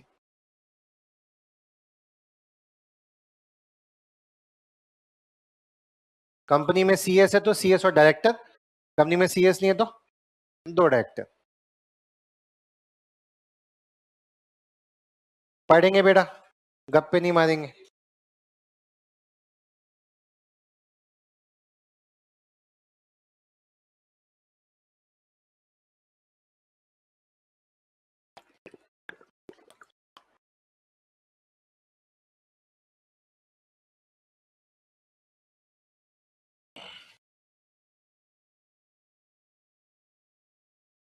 क्या 2015 से पहले वाली कंपनी कॉमन सील भी लगा सकती है? उसके बाद वाली है ही नहीं तो क्या लगाओगे? तो वो क्या साइन करते हैं? नेक्स्ट, क्या कंपनी आर्टिफिशियल लीगल पर्सन है? हाँ। तो प्लीज ये लाइन जरूर लिख के आना इस पॉइंट में, क्या कि कंपनी का जो बर्थ है वो नेचुरल प्रोसेस नहीं होता, वो किसके थ्रू होता है? सेक्शन 7 या सेक्शन 8 के तहत। बोलो हाँ। सेक्शन 7 में नॉर्मल कंपनी, सेक्शन अभी पढ़ना बाकी है, that is not for profit. इनके तहत ही कंपनी का रजिस्ट्रेशन होता है, अदरवाइज कंपनी मां के पेट से तो जन्म लेती नहीं। तो प्लीज ये जो लिख के आना इसमें कि it can be sue and by sued in its own name. Company के रजिस्टर्ड होने के बाद अब जो केस होगा वो कंपनी के नाम पे होगा या उसके मेंबर डायरेक्टर के नाम पे होगा? अगर आईजीपी ने आपको नहीं पढ़ाया तो आप आईजीपी के ऊपर केस करेंगे या आशीष काला सर के ऊपर केस करेंगे? आईजीपी के ऊपर, आशीष काला सर के ऊपर नहीं कर सकते क्योंकि वो और डायरेक्टर वो और मेंबर अलग है। पढ़ेंगे आर्टिफिशियल लीगल पर्सन।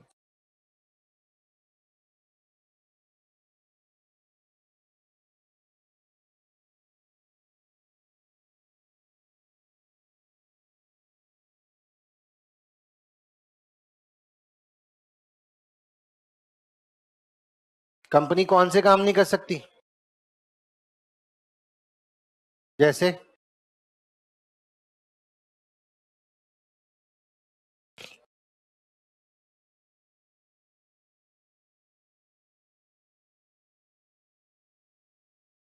नेक्स्ट, क्या कंपनी में लाइबिलिटी लिमिटेड होती है?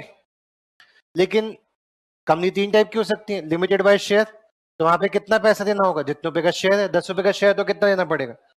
Company limited by guarantee, guarantee मतलब एक ऐसी कंपनी जिसमें लाइबिलिटी कितनी होती है? जितने की आपने गारंटी दी है, 6 लाख की गारंटी दी है, तो कंपनी वाइंड अप के टाइम पे कितना मांग सकती है आपसे? 6 लाख। वाइंड अप के टाइम पे नुकसान सिर्फ 4 लाख का है तो कितना मांग पाएगी? 4। वाइंड अप के टाइम पे 10 लाख का नुकसान है तो कितना? 6। क्योंकि आपने तो गारंटी 6 की दी है ना। इसके अलावा आपको ये भी पता होगा कि कंपनी अनलिमिटेड भी होती है, लेकिन कोई अनलिमिटेड कंपनी खोलता नहीं। अनलिमिटेड कंपनी में एक नाम क्या होगा? Reliance industries, IGP. कि प्राइवेट लिमिटेड नहीं चिपकेगा। लिमिटेड का मतलब ही क्या है? लाइबिलिटी लिमिटेड है। शेयर होल्डर कितना देंगे? जितने रुपए का शेयर है, जितने की गारंटी है। लेकिन थियोरेटिकली कोई ऐसी कंपनी भी खोल सकता है जिसमें लाइबिलिटी कैसी हो। वैसे कोई ऐसी कंपनी खोलना चाहेगा क्यों? क्योंकि कंपनी खोलने का मकसद ही क्या होता है? वरना पार्टनरशिप ना करें जहां पे हमारी लाइबिलिटी अनलिमिटेड हो। हमने कंपनी खोली ही क्यों? ताकि हमारी लाइबिलिटी लिमिटेड हो, ताकि हमें सिर्फ उतना ही देना पड़े जितने का शेयर है, जितने की गारंटी है। तो हालांकि अनलिमिटेड कंपनी भी हो सकती है। तो प्लीज पढ़ेंगे कंपनी की लायबिलिटी कैसे हो जाती है, इसलिए ये फीचर है।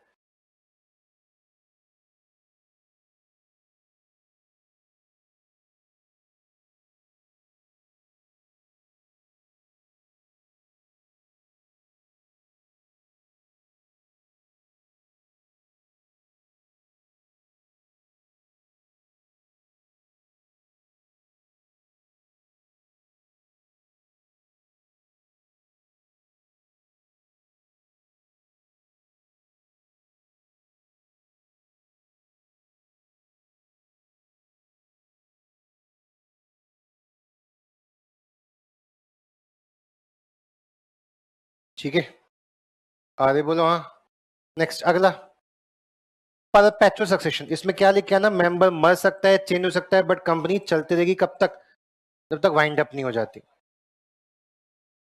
शेयर होल्डर बदल सकते हैं, शेयर होल्डर मर जाएगा तो उसके ब्याह पे कोई नया आ जाएगा, बट कंपनी कब तक?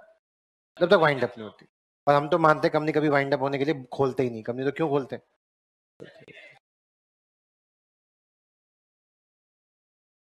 कंपनी को 100 साल भी हो चुके हैं, बट इंसान थोड़ी ना जी सकता है 100 साल।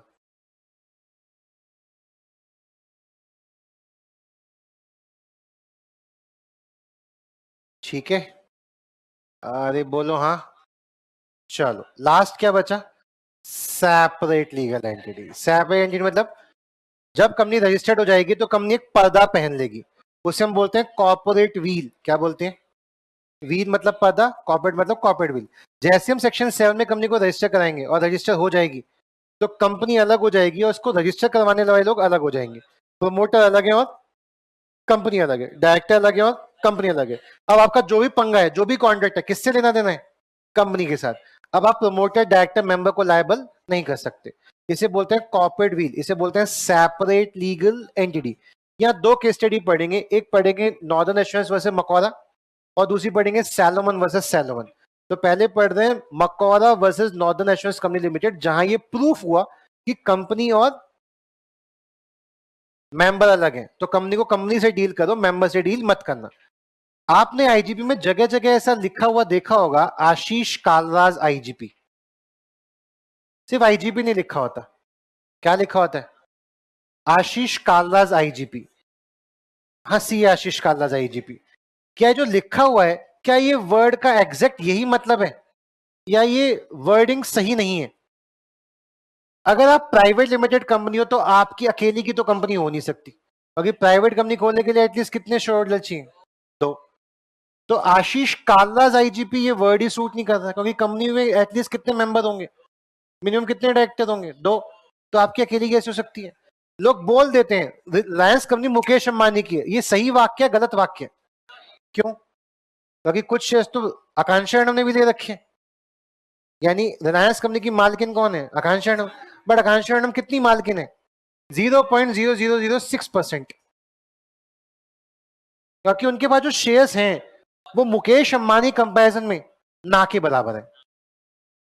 इसलिए अगर वो वोट भी देंगे ना तो कोई बड़ा इफेक्ट आएगा नहीं। आई बात समझ? अरे हाँ, बट मालकिन तो वो भी है उस कंपनी की। मालकिन तो वो होता है ना जिसने कंपनी में इन्वेस्ट किया, इन्वेस्ट तो उन्होंने भी कर रखा है कंपनी में। इसका मतलब क्या? इसका मतलब क्या कि जो लिखा हुआ है आशीष कालराज आईजीपी, ये सही सेंटेंस नहीं है। बट बिकॉज आईजीपी से शायद कोई टेंशन में आ जाएगी, कौन सा इंस्टीट्यूट है, इसलिए आशीष कालराज का नाम लिख देते हैं हम। क्यों? क्योंकि आशीष कालराज को सब जानते हैं, आईजीपी को शायद ना जानता हो। तो आशीष कालराज आईजीपी से शायद वो बच्चा, अच्छा ये इनका है, हाँ हाँ फिर तो पैसे सही जगह दे रहा हूं, इसलिए हम इस नाम का यूज करते हैं। नीतू कालरा मैम का नाम क्यों यूज नहीं करती? क्योंकि नीतू कालरा मैम पढ़ाती नहीं, तो बच्चों से कम बच्चे जानते हैं उनको। अब जो मिले हो वही जानते हैं, जो नहीं पढ़े वो नहीं जानते उनसे। अब जब जानते ही नहीं तो उनका नाम लिख के कोई गुडविल का फायदा, मार्केटिंग में फायदा नहीं हो पाएगा, इसलिए आशीष कालराज आईजीपी लिख देते हैं। ये बात समझ पाए आप? अब एक कॉन्सेप्ट, आशीष सर को लगा कि मुझे ना एज ए डायरेक्टर लगा कि हमें अपनी कंपनी की हर एसेट्स फर्नीचर को क्या करवाना चाहिए? इंश्योर्ड, इंश्योरेंस करवाना चाहिए। बिकॉज बच्चों का तो भरोसा नहीं, वो डेस्क अभी अभी नहीं लगी, वो उसी पे क्या लिख देंगे, something something love or something something, या कोई गाली वाली लिख देंगे, कुछ नहीं हुआ तो प्रकार मारेंगे। ठीक है, आजा कंपस कंपस खेलते हैं। ठीक है, the thing is furniture depreciate हो सकता है, खराब हो सकता है, बच्चे तोड़ सकते हैं, एसेट्स खराब हो सकती है, तो इनका इंश्योरेंस करा लेता है कि खराब होगी तो इंश्योरेंस कंपनी पैसा दे देगी। ऐसा करके इंश्योरेंस कंपनी का फॉर्म भर दो। अब फॉर्म में बिकॉज कंपनी तो आशीष से ही चला रहे हैं, तो फॉर्म में लिखा था कौन कौन सी एसेट्स, ये एसेट्स कितने रुपए की, इतने की, ओनर कौन है, ये गलती कर दी आशीष सर ने, लिख दिया सी आशीष कालरा।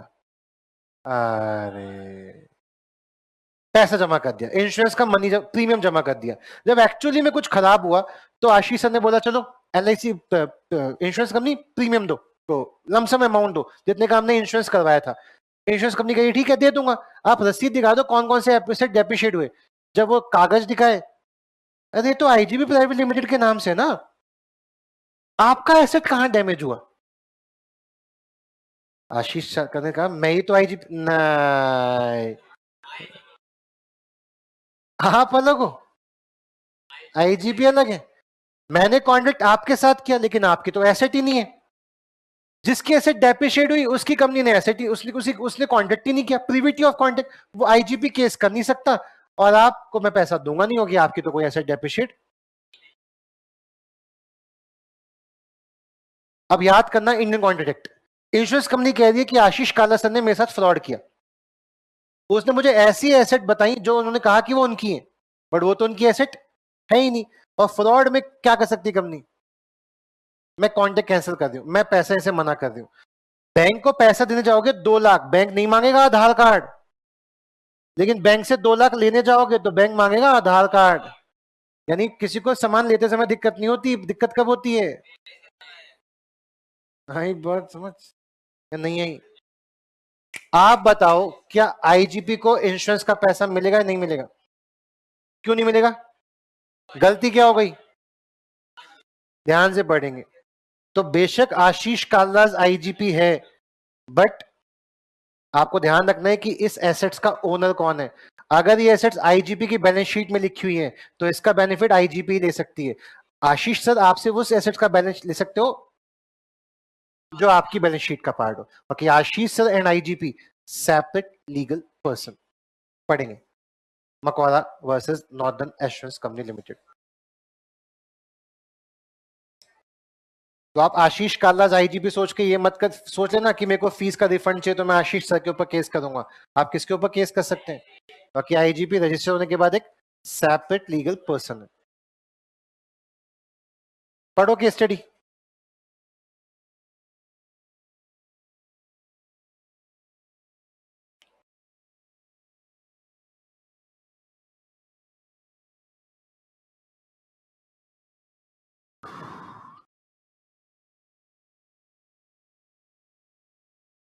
पढ़ी?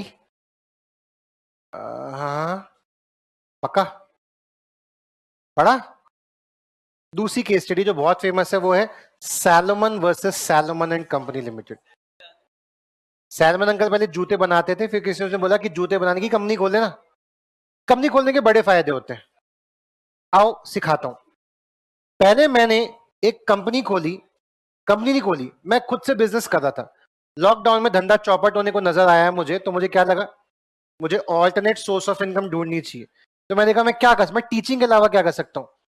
तो मैंने पाया मैं टीचिंग के अलावा खाना अच्छा बना लेता हूँ। तो मैंने कहा चलो रेस्टोरेंट ओपन कर लेते हैं। अपने नाम से रेस्टोरेंट ओपन किया एज अ प्रोपराइटर, ठीक है। तो बिकॉज कोविड चल रहा था तो घर में ही किचन खोल ली, घर में खाना बना रहा था और जोमेटो में रजिस्टर कराया, ऑर्डर आता था, खाना बना के जोमेटो को पैक करता था, जोमेटो डिलीवर करके आता था, पैसे कमा रहा था।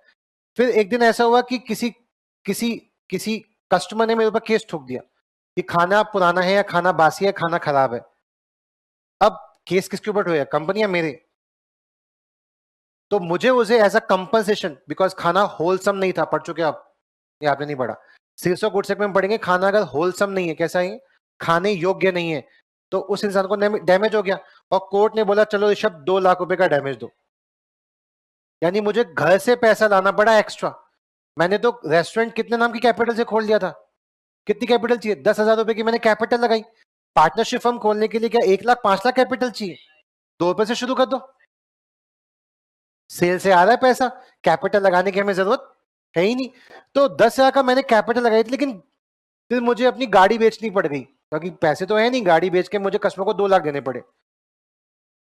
फिर मैं किसी लॉयर किसी सीए से मिला और मैंने क्या बोला, भाई ये तो पंगा वाला है, ऐसे तो धंधा चल नहीं पाएगा, इतना तो कमाया नहीं, इतना डूब गया। तो उसने बोला सुन कंपनी खोल। मैंने कहा क्या कंपनी खोलूं?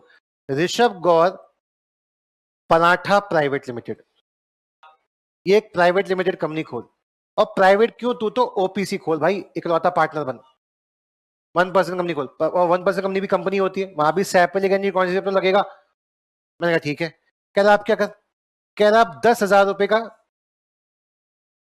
10,000 से करना नहीं, थोड़ा कंपनी बड़ा करूंगा, ठीक है। और प्राइवेट कंपनी खोलने के लिए कितनी कैपिटल चाहिए होती है? मिनिमम चाहिए होती है ना। तो 1 लाख लगा दी, 1 लाख लगा दी मैं, बस 1 लाख का क्या आ गया, अरे क्या आ गया, कैश। अरे बोलो हाँ, एसेट। अब इस 1 लाख के कैश से, सुना ध्यान से, मैं क्या कांड करने वाला हूं। अब पीएनएल में मैंने अपने कुछ दोस्त यार पकड़े। अब जब कांड खोला, दिमाग खराब हुआ है तो बहुत ही खराब करेंगे। मैंने अपने कुछ दोस्त पकड़े, पुराने स्टूडेंट्स पकड़े, और मैंने उनसे क्या बोला, 1 लाख तो मेरे पास है ही ना। तो मैंने उन्हें प्राइवेटली 100 रुपए क्या दिए, कैश, और बोला तुम जोमेटो से ऑर्डर करो। उन्होंने जोमेटो से ऑर्डर किया, मैंने सेल दिखाई कि सेल हो गई है क्या, 100 रुपए की, लेकिन जो सामान पैक करके दिया ₹2 की फॉइल यूज की, ₹2 का भूसा यूज किया और ₹4 में पैक करके वो डब्बा जोमेटो को दे दिया। जोमेटो वो आपके पास डिलीवर कर गया, वो मेरा ही दोस्त था। यानी ₹4 का तो क्या लगा, रॉ मटेरियल। ₹10 जोमेटो अपना कमीशन ले गया। मैंने दिखाया सेल ₹100 की हुई है और मेरा रॉ मटेरियल खर्च हो गया, सपोज आलू सब कुछ मिला के ₹10 का, और जोमेटो का कमीशन कितना, ₹10 का। ध्यान से देखा जाए तो एग्जैक्ट प्रॉफिट कितना है पर पराठा। अब मैंने दिखाया, क्योंकि मेरे पास तो 1 लाख रुपए पड़े, तो मैंने दिखाया कि मेरे पास ऐसा करीब मैंने 70 नहीं 700 पराठे बेचे। कितने हो गए, 70,000। अरे बोलो हाँ, अरे यस। उसमें से इतना कमीशन चला गया, इतना रॉ मटेरियल चला गया, बाकी बचा हुआ जो अमाउंट है वो 56,000 क्या हो गया, प्रॉफिट। अरे बोलो हाँ। अगले साल फिर ऐसा, अगले साल फिर ऐसा। बात समझो। जब ये सब पैसा मिला तो मैंने अब आम लोगों को पकड़ा, क्या बोला, भाई साहब तुम मेरी कंपनी में इन्वेस्ट करना चाहोगे? और शार्क टैंक सबसे पहले क्या पूछता है, सेल्स कितनी है, सेल्स ठीक ठाक है मेरी। अरे बोलो हाँ। तो शार्क टैंक वालों ने मेरे को 10 लाख का लोन दे दिया कि लोन ले लो। अब ध्यान से देखना, मेरे पास अब 10 लाख का क्या आ चुका है, ये था इक्विटी, ये क्या था, और ये है लोन। अब लोन मिल गया 10 लाख का, 10 लाख का लोन मतलब 10 लाख का और पैसा। अगली साल से मैंने बैलेंस शीट में एक और एंट्री की कि मैं शेफ को भी पैसे दे रहा हूं, और शेफ ऋषभ गौर है। और ऋषभ गौर 1 महीना पराठा बनाने का लेता है 1 लाख रुपया, महंगा शेफ है, समझो। अब ये जो 10 लाख है कितने महीने में खत्म हो जाएंगे, 8 महीने में। बाकी 2 लाख का तो मैं जोमेटो कमीशन रॉ मटेरियल दे दूंगा, और 8 लाख किसको ले गया, खुद को। अरे बोलो हाँ। कुछ टाइम बाद हमने बोल दिया हमारी कंपनी दिवालिया हो गई, हम लिक्विडेट कर रहे हैं अपनी कंपनी। जब लिक्विडेट करेंगे तो लेनदार वापस आएंगे, हमें हमारा पैसा तो दो, आएंगे ना, 10 लाख का लोन तो दो। हमने कहा ले ले। लाइबिलिटी कितनी है, 10 लाख। 10 लाख के बदले 10 लाख का कैश होना चाहिए, लेकिन कैश तो रॉ मटेरियल, जोमेटो की कमीशन और ऋषभ की सैलरी में चला गया ना। वो लोन वाला क्या बोलेगा, अरे ऐसा थोड़ी ना होता है, ऋषभ गौर का ही तो रेस्टोरेंट है ना, ऋषभ गौर ऐसा शेफ काम करता है। और ऋषभ गौर प्राइवेट पराठा लिमिटेड एक पराठा प्राइवेट लिमिटेड एक कंपनी है। क्या आशीष कालसर आईजीपी से सैलरी ले रहे होंगे, सीएम इंटर का कॉस्टिंग बढ़ा रहे हैं, सीएम इंटर का फाइनल एफएम बढ़ा रहे हैं, तो वो आईजीपी से क्या लेते होंगे, सैलरी भी एज ए एम्प्लॉय। और वही आईजीपी के डायरेक्टर भी हैं, वही आईजीपी के शेयर होल्डर भी हैं। या तो पैसा एज शेयर होल्डर ले लो, या पैसा एज एम्प्लॉय ले लो। अरे बोलो हाँ। तो क्या मैंने कांड कर दिया, मेरा कितना रुपया डूबा ये बताओ, लेकिन लोन वालों को कितना लेके डूबा। क्या वो मेरे ऊपर केस कर सकते, केस कर ही नहीं सकते, मैं अलग हूं कंपनी अलग है, कंपनी से केस करो ना। और कंपनी का जब स्टॉक झांका तो आलू 2-3 रुपए के पड़े थे, ले लो स्टॉक, सारा स्टॉक खत्म हो गया। क्या ऐसा करके बहुत लोग कांड कर सकते हैं? क्या आपके दिमाग में एक आइडिया आ रहा है कांड करने का? तो हम कल पढ़ेंगे एक और चीज, क्या कि हम लिफ्ट कर देते हैं कॉर्पोरेट व्हील। अगर आप कांड करते हुए पाए जाते हैं तो हम कंपनी का पर्दा खींच देंगे और मानेंगे कंपनी जैसी कोई चीज एग्जिस्ट ही नहीं करती, और कंपनी के पीछे कौन, ऋषभ तू, और तुझको पकड़ के हम लायबल कर देंगे। ध्यान से पढ़ना, हम यहाँ जो भी पॉइंट पढ़ेंगे वहां पे कोई सेक्शन नंबर लिखा है या केस स्टडी लिखी है, मतलब कोई फिक्स रूल है कंपनी का पर्दा कब उठेगा, ये हालात देख के डिसाइड करेंगे कंपनी का पर्दा उठेगा। मेरे जो कारस्तानी थी, क्या उस केस में कंपनी का पर्दा उठ पाएगा? मैंने जेन्युइन खर्चे दिखाए हैं भाई, जोमेटो के पास एक्चुअली में कमीशन गया है। किसी को मुझ पर ट्रस्ट होता अगर मैं खुद के ऐप पे बेचता? नहीं, मेरा ऐप झूठा हो सकता है, बट मैं तो जोमेटो स्विगी के थ्रू बेच रहा हूं, यानी वो जो कमीशन जा रहा है वो जेन्युइन है। जोमेटो कह रहा है हाँ हाँ ऋषभ ने हमें 10 रुपए दिए, इन सबसे कैसी प्रूफिंग आ रही है? अगर मैं अपने ऐप पे होता क्या फेक सेल दिखा सकता था, लेकिन जोमेटो के ऐप पे फेक सेल थोड़ी ना होगी। अरे हाँ, जो बिल थे सब असली थे, ऋषभ घोष शेफ असली था। तो मैंने कांड ऐसा किया मचाया कि चाह के भी आप मेरी कंपनी को झूठी कंपनी साबित नहीं कर सकते। तो एक्चुअली में यहां जो लिफ्ट हुआ होगा किन कंपनियों के साथ हुआ होगा, जहां झांकने पे पता चला कि अंदर कुछ तो मिसिंग है। लेकिन मैंने, आप as a chartered accountant, as a lawyer, as a CS इतनी डीप नॉलेज रखोगे कि आपको कोई झांके भी पकड़ नहीं पाएगा। तो आप अच्छे से लॉ पढ़ते हो ताकि उस लॉ में लूप होल ढूंढ सको, ताकि आप उस लॉ का मिसयूज कर सको। यही तो है। मतलब जो भी कांड करना है ना, वो लॉ के दायरों में करना है, दायरे के बाहर नहीं करना। इसीलिए आप ढंग से लॉ पढ़ते हो, इसीलिए लोग आप पे भरोसा करते हैं कि भाई सीए के पास गए हैं, लॉयर के पास गए हैं, तो अपना काम तो बचा ही लेगा, अपना इनकम टैक्स तो बचा ही लेगा। ओके, हम आपको तरीके बताते हैं कि ऐसे मत करो, ऐसे कर लो, ऐसे मत करो, ऐसे कर लो, और उसके तरीके से आप अपना टैक्स बचा लेते हो, अपना प्रॉफिट बचा लेते हो। चलो एक अभी खत्म नहीं हुआ, केस स्टडी का नाम क्या है? सैलमन। सैलमन। अब इस केस स्टडी में क्या था वो सुनो, तुमने मेरी कहानी सुन ली, अब सैलमन की कहानी सुनो। इसको एक कंपनी खोलनी थी, सैलमन एंड सैलमन कंपनी के नाम से। इसने 10,000 रुपए के क्या लिए? Equity share capital. क्या लगाया? पब्लिक कंपनी खोली। कंपनी का नाम क्या है? पब्लिक कंपनी खोलने के लिए कितने लोग चाहिए होते हैं? देखो 7 लोग कैसे, एक तो वो खुद, एक उसकी वाइफ, एक डॉटर, 4 बच्चे, 7 हो गए। खोल ली कंपनी। पब्लिक कंपनी कहने कोई पब्लिक होती है तो ये प्राइवेट सी। घर के ही सारे मेंबर पब्लिक हैं, बोलो हाँ। चलो, अब 7 लोग तो ये हो गए, तो कैश कितना आया होगा? 7-10,000। लेकिन 10,000 में मैन्युफैक्चर हो नहीं सकते जूते।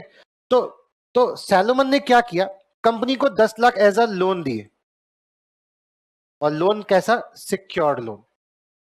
सिक्योर्ड लोन मतलब जो ये एसेट है यहाँ पे, जो मशीनरी है, इस पे चार्ज है किसका? यानी कल अगर ये मशीन बिकेगी तो सबसे पहले पैसा किसको मिलेगा? सैलोमन को, क्योंकि उसका जो लोन है वो क्या है? सिक्योर्ड। धंधा अच्छा खासा चला। फ्यूचर में कुछ अनसिक्योर्ड लोन भी लिया, फ्यूचर में कुछ मार्केट से और भी लोन उठाया। उन्होंने कितना पैसा लगाया? उन्होंने लगाया फॉर एग्जांपल 40 लाख। तो अब कंपनी को 40 लाख का कैश एसेट और आ गया। कुछ टाइम बाद हालात बिगड़े, कंपनी ने बोल दिया भैया मैं तो इंसॉल्वेंट हो रही हूँ। जब इंसॉल्वेंट होते हैं तो क्या होता है? एसेट किसके पास चली जाती है? ऑफिशियल सीओ के पास। वो बेचने निकल पड़ा, और लाइन से खड़े हो जाओ क्रेडिटर। सबसे आगे खड़ा हुआ Salomon as a secured loan. अरे बोलो हाँ। उसके पीछे खड़े हुए other creditor as a unsecured loan. उसके पीछे फिर खड़े हुए सैलोमन, उसकी वाइफ, उसकी डॉटर, उसके 4 बच्चे as a equity share holder. सबसे एंड में मिलता है पैसा किसको? तो जब पैसा बांटने की बारी आई तो ये सारी एसेट जो बिकी, सारी एसेट जो बिकी, उसको बेच के पैसा आया 11 लाख। ऐसा हो सकता है? एसेट तो बुक वैल्यू पे रिकॉर्ड होती है ना, जब मार्केट में बेचने गए तो कितना हाथ में है? हमने ये बेंच बनाई। अब आईजीबी बोले ये बेंच बनवाने में, पूरी आईजीबी की जितनी ब्रांच है, ये बेंच बनवाने में हमारा 8 लाख का खर्चा आ गया। लेकिन हम किसी को बेचने जाएंगे, कोई 8 लाख में खरीदेगा? बोलेगा मेरे को चाहिए ही नहीं बेंच, या ये बेंच तो मेरे कमरे में आ ही नहीं पाएंगी। तो बोलेगा 1 लाख की दे सकते हो, दे सकते हो। मतलब वो तो ऐसा स्क्रैप खरीद रहा है। कैसे खरीद रहा है? स्क्रैप। और स्क्रैप तो ऐसे ही बिकता है। हमने एक बहुत अच्छा प्लांटर मशीनरी लगाया, जैसे सपोज हमने ये लगवाया, अब किसी को, ये मतलब फॉल सीलिंग करवाई, अब किसी को फॉल सीलिंग नहीं चाहिए तो, फॉल सीलिंग नहीं चाहिए तो उसका जो स्क्रैप है ना, वो बोलेगा मैं इसका 10,000 दे सकता हूँ बस। लेकिन हमने तो इस पर कितना खर्च करवाया होगा? लाखों में। तो 11 लाख आया हमारे पास। कितना है? लाइन से खड़े हो जाओ, सैलोमन ये लो अपना 10 लाख, अदर क्रेडिटर ये लो अपने 1 लाख। इक्विटी शेयरहोल्डर तुम्हें कुछ नहीं मिल पाएगा, बिकॉज 11 लाख ही मिल पाया। ये भड़क गया बेचारा, ये तड़प रहा है। कह रहा है भाई सैलमन की तो कंपनी है, उसको क्यों दे रहा है 10 लाख? मुझे दे पहले मेरे 10 लाख, मैं बाहर का बंदा हूं।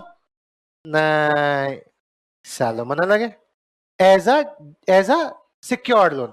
सैलमन को एज ए शेयर होल्डर थोड़ी ना पैसे दे रहे हैं, वो तो बाद में देंगे, उसको तो दे भी नहीं पाए।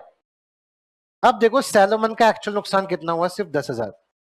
और आउटसाइडर कितना हुआ? 39 लाख। इसी चीज से बचने के लिए आपने 12th 11th क्लास में पढ़ा था फाइनेंशियल रेशियोज। वहां आपने क्या पढ़ा था, बेस्ट डेट इक्विटी रेशियो क्या होता है। यहाँ डेट इक्विटी रेशियो देखो, लोन कितना है 50 लाख और इक्विटी कितने की है 10,000, रेशियो देख रहे हो तुम। तो जो अच्छा शेयर होल्डर होता है वो क्या करता है, वो रेशियो निकालेगा फिर इन्वेस्ट करेगा।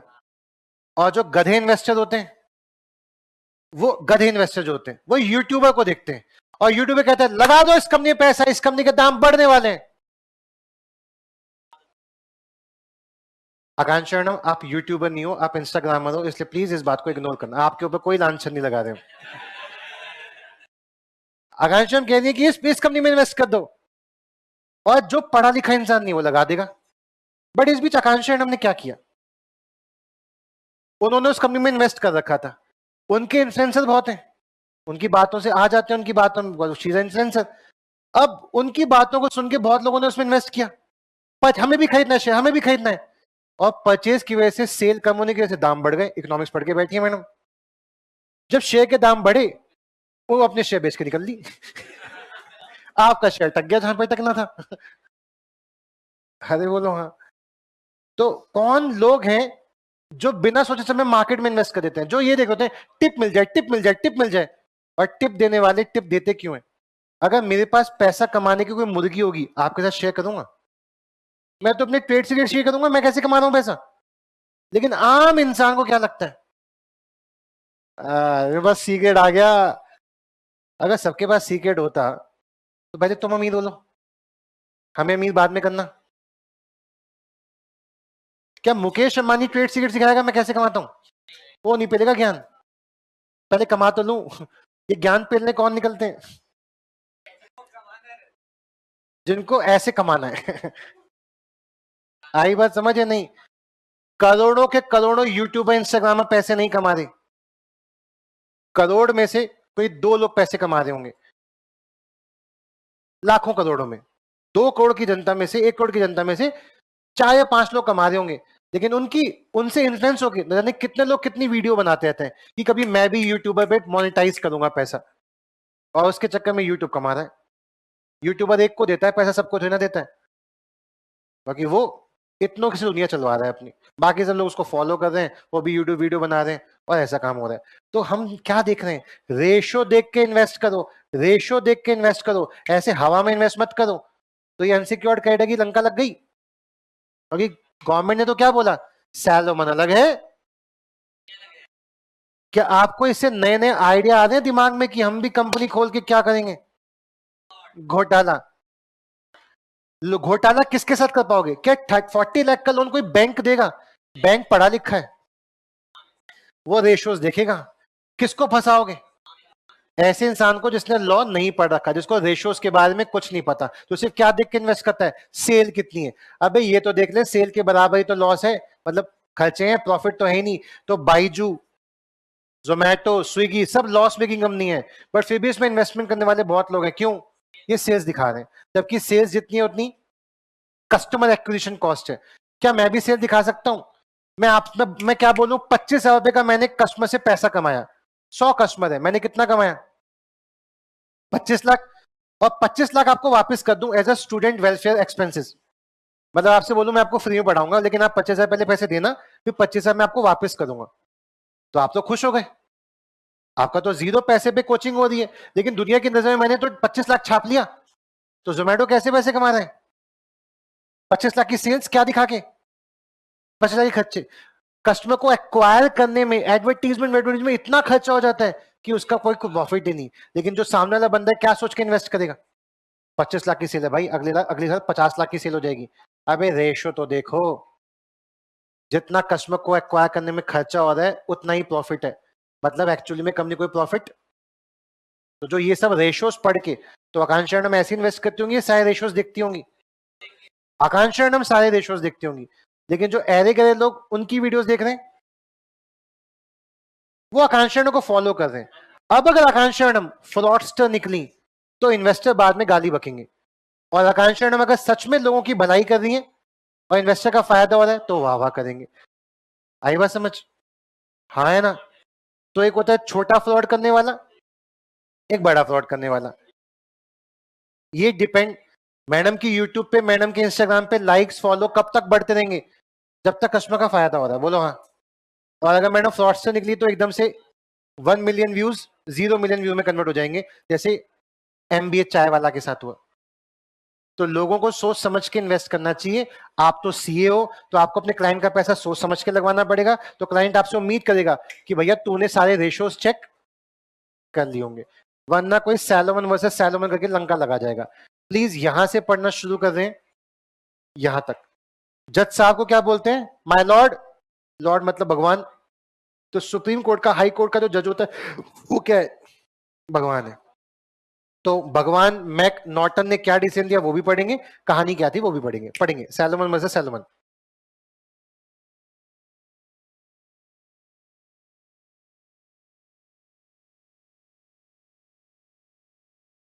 तो सुप्रीम कोर्ट को हम क्या बोलते हैं? भगवान का घर।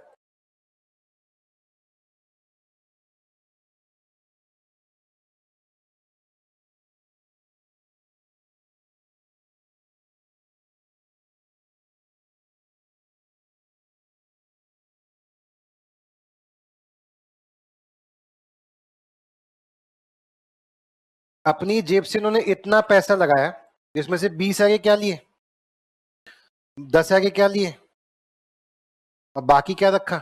कैश।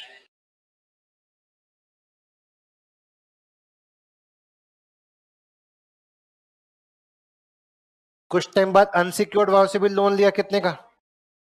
7,000 आगे। डॉलर है ये? ई है तो यूरो हो गया। पाउंड कहते हैं इसको, नलायक हो तुम्हारी जी के इतनी घटिया है। पाउंड ई दिख रहा है तो यूरो।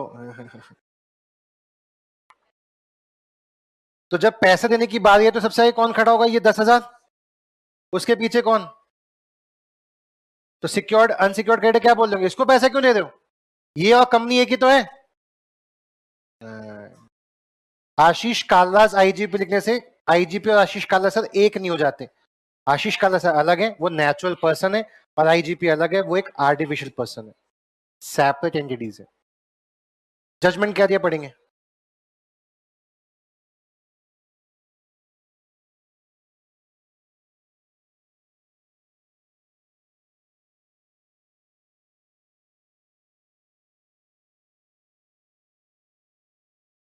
कंपनी है तो कौन फंसेगा? तो पहली बारी में तो मुझे गाड़ी बेचनी पड़ गई थी, और दूसरी बारी में वो डेटर का नुकसान हो गया। तो आप बताओ, आप क्या सोच के धंधा करोगे? प्रोप्राइटर के नाम से, पार्टनरशिप के नाम से, या कंपनी के नाम से? तो क्या आप अकेले ऐसे सोचने वाले हो, या ऐसे बहुत लोगों ने लॉ पढ़ रखा है? तो सब लोग कंपनी खोल के कांड करना चाहते हैं। इसलिए एक और भी लॉ है कि हम कंपनी का जो फायदा से, आप कंपनी खोल के जो आप पर्दे का फायदा उठा रहे हो कि कंपनी के ऊपर केस करो, कंपनी के ऊपर केस करो, हम थोड़ी ना लायबल हैं। ये पर्दा उठा देंगे हम मान लेंगे कंपनी कंपनी नहीं है, तुम हो एक्चुअली कंपनी के पीछे के कांड। तो ऐसे पर्दे कब कब खुलेंगे? जब हालात ऐसे ऐसे ऐसे ऐसे ऐसे, या फ्यूचर में नए हालात भी आ सकते हैं, क्योंकि कोई सेक्शन नहीं है, ये कोर्ट जजमेंट है। कोर्ट को अगर लगा कि हालात, कंपनी का फायदा उठाया जा रहा है कंपनी खोल के, और कंपनी की आड़ में कुछ गलत काम हो रहा है, तो ऐसे केस में कंपनी का पर्दा उठा दिया जाएगा और जजमेंट पास कर दी जाएगी। इसके ऊपर कोई सेक्शन नहीं है कि कब पर्दा उठेगा। पर्दा तब उठेगा जब कोर्ट को रीजन जेन्युइन लगेंगे। तो हम यहाँ पे फ्यूचर वाले केस पढ़ रहे हैं, पास्ट केस? हम वही तो पढ़ सकते हैं जो केस आ चुका है जजमेंट। हम वो केस तो पढ़ ही नहीं सकते आगे क्या आएगा। तो इस केस में जो जजमेंट है वो लिफ्ट हो गया पर्दा। मतलब क्या माना गया? कंपनी और जिसने कांड किया है वो अलग अलग नहीं है, वो एक ही है। ये हम नेक्स्ट क्लास में पढ़ेंगे। यानी क्या पढ़ेंगे नेक्स्ट क्लास में? लिफ्टिंग ऑफ कॉर्पोरेट विल, यानी कब कब कॉर्पोरेट विल को कॉर्पोरेट विल नहीं माना जाएगा, कब कब सेपरेट लीगल एंटिटी को सेपरेट लीगल एंटिटी नहीं माना जाएगा। और वहां पे उसके पीछे का जो बंदा कांड कर रहा है, चाहे वो शेयर होल्डर हो, चाहे वो डायरेक्टर हो, चाहे वो कोई भी अलग बंदा हो, उस इंसान को पकड़ के लायबल किया जाएगा। ठीक। हाँ हाँ, प्लीज पढ़ के आना, इतना रिवीजन करके आना। Bye bye.